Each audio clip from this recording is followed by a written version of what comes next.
There is a big allegation leveled by the Congress against Election Commission of India regarding that there is a delay in the final voters turnout. Regarding this, ECI of course responded in a fitting manner as well. So we have to discuss about what is this final voter turnout, what kind of software they will use to update the voter turnout, and what is the difference between the form 17A and 17C. We will discuss about all these details in this video. Welcome to Inside Second Initiative. First, we will try to understand the context of this video. Congress INC is alleging that there is an intentional delay in giving the figures related to the final voter turnouts, and of course ECI categorically delayed all the claims made by the Congress, and the delay in the release of this final voter turnout is due to various reasons. That was the explanation given by the ECI. We will try to find out what are the reasons. Of course, we can understand there will be a reason for the delay as well, because you will get the data over the period of time. It may get 1 day delay or 2 days of delay. Sometimes it can be happen. Okay, we'll see what are the possible reasons claimed by the ECI and what are the doubts casted by the INC. We'll see both. First, so here we have to know about a software known as ENCORE. ENCORE is an in-house software developed by the ECI. What does this software do? This software performs various functions, such as it enables the returning officer to process the candidate nominations, then processing of candidate affidavits, voter turnout, and the counting day regular updates of the results will be in this particular software, and the various related data management will be in this software. So it performs various functions, this ENCORE. So you have to know what is this ENCORE is. ENCORE stands for, so this ENCORE stands for the enabling communications on a real-time environment. It stands for, it gives complete information regarding the election process. So on the day of election also, data will be updated regularly on this platform. Regularly means for every 2 hours. Okay, for every 2 hours data will be updated and the data will be reflected to the people. So here, this portal, who can access, who fill the data into this portal? This portal can be accessed by ECI, state, district and constituency level, the various officers who involve in the election process. The regular slots, 9 a.m. to 7 p.m. at regular intervals of time, generally for 2 hours, for every 2 hours, data will be updated. So now here the problem is, whatever the final data released by ECI, that is not exactly the final one. After few days, the data will be consolidated. Here, there is a difference happens obviously. Now the Congress is pointing out that difference. We'll see what kind of data initially claimed by the ECI and how the final data look like.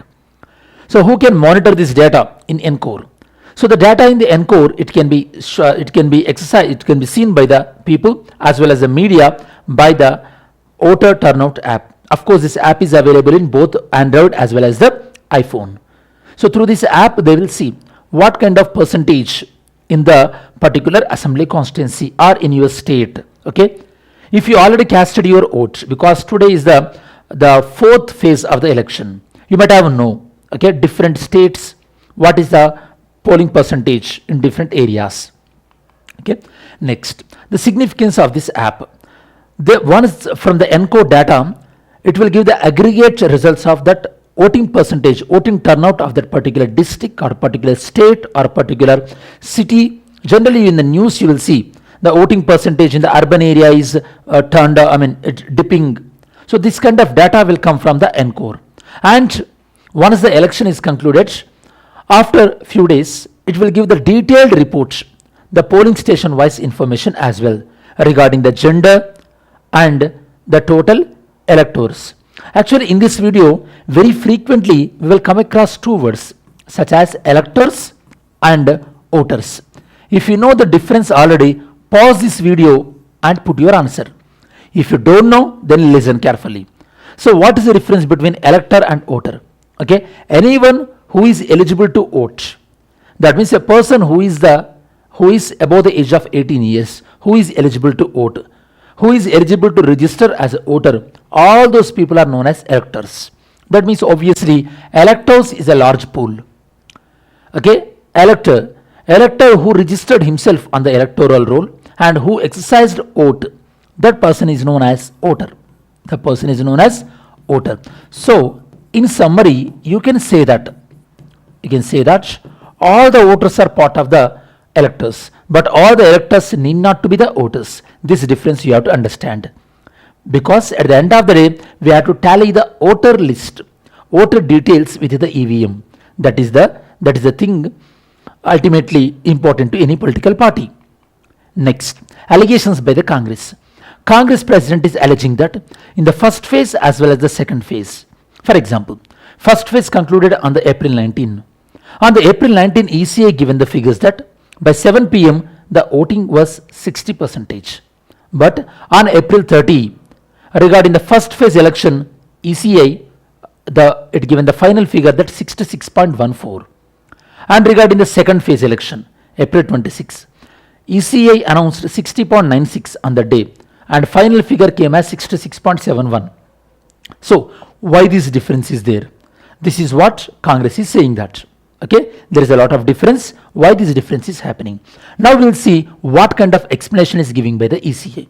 There is a very common sense, students, because on that day you may not get the complete details, because the data, it takes some time to consolidate. Some polling stations which are remotely, okay, from those polling stations data may delivered after 1 day, sometimes after 2 days. In certain polling stations they may go for the repolling. If that is the condition, then the data will be available much later. And even whatever the data given by the ECA on April 30 regarding the first phase and second phase, that is also not the final data, because the postal ballots are still needed to be included in that. Okay, I'll ask you one question, students. Okay, the question is, an NRI who is a citizen of India, can they eligible to vote in India? Okay, are they eligible to vote in India? Next, response of the ECI to these allegations. ECI is saying that all these numbers in this ENCORE, they are the preliminary estimates, and there is a possibilities of higher figures as the returning officer sending the updated data. And the data released on April 30 is also not the final one, because it is yet to include the details of this postal ballot that will be revealed on the counting day, that is the 4th of June. And ECA officials are saying that there may be a delay with 1 day or 2 days based on the polling station, or if there is a necessity to conduct re-election again, the delay can be further as well. And here ECA mentioning about two forms, Form 17A and Form 17C. So here we have to discuss about what is this Form 17A and 17C. Okay, first let me explain about Form 17A. Form 17A is about the register of voters who voted on that particular day in a polling station. I already told you, electoral who registered on electoral roll and casted their vote, they are known as voters. So the Form 17A gives the information of the voters, whereas Form 17C, this is the one, both 17A and 17C, both these forms are part of the Conduct of Election Rules 1961. This Form C, that is very, very crucial, because this Form C will be given to the polling agents of the party. You might have known that when you go to the polling station to cast your vote, you will find the polling agents. Polling agents are the representatives from the different political party. They will cross check whether this is the same person in the voter list or not. Okay, if they have any objection, they can raise the objection. And the Form 17C, which include the total number of voters who voted, and how, once their vote is recorded, once the polling is ended, this Form 17C will be given to this polling agents. And this Form 17C, it plays very crucial role on the counting day, because this 17C, it can be tallied with the EVM data. For example, in a particular EVM mission of a polling station, if 100 votes are recorded, then in the 17C also there must be 100 voters. Okay, so in this way they'll count, and this plays very important role. This Form 17C plays very important role, especially in challenging the validity of a particular election. That is also there. Next, some of the suggestions. Some NGOs are saying that now at the moment 17C is available only to the political parties. Okay, a political party, a candidate may get 17C from each and every polling station. And in a particular assembly constituency, there can be so many polling stations. He cannot consolidate all the data. So the data must be available to the public, and media also consolidate the data, and that could bring more accountability in the election process. That is the observations from some of the civil society organizations. But the ECA is saying that it is not legally bound to publish any voter turnout data at aggregate level. This is the ECA, and let's hope in future this kind of initiatives will be implemented. Okay. Yesterday's video question: what is the Batagay crater? Batagay crater is the thermokarst depression in the Siberian tundra.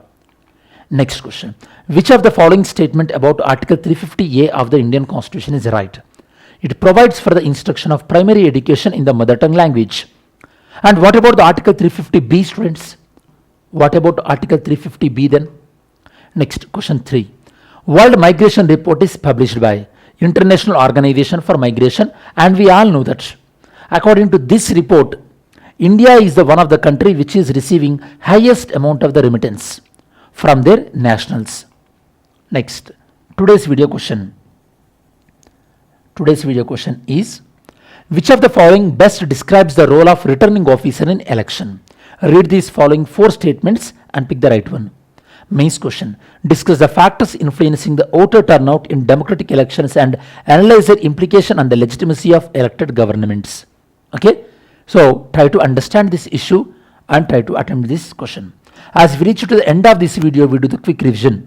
In this video, we mainly discussed about allegation casted on ECA regarding the delay in final voter turnout and the response of the ECI and the software they are using, that is the ENCORE. Apart from this, we also discussed about Form 17A, 17C and their significance, and why this voter turnout data is getting delayed, ECA response, and what kind of expectations from the civil society organizations. These are the topics we covered in this video. I hope this video is useful in your preparation. Thanks for watching this video. Have a great day. Jai Hind.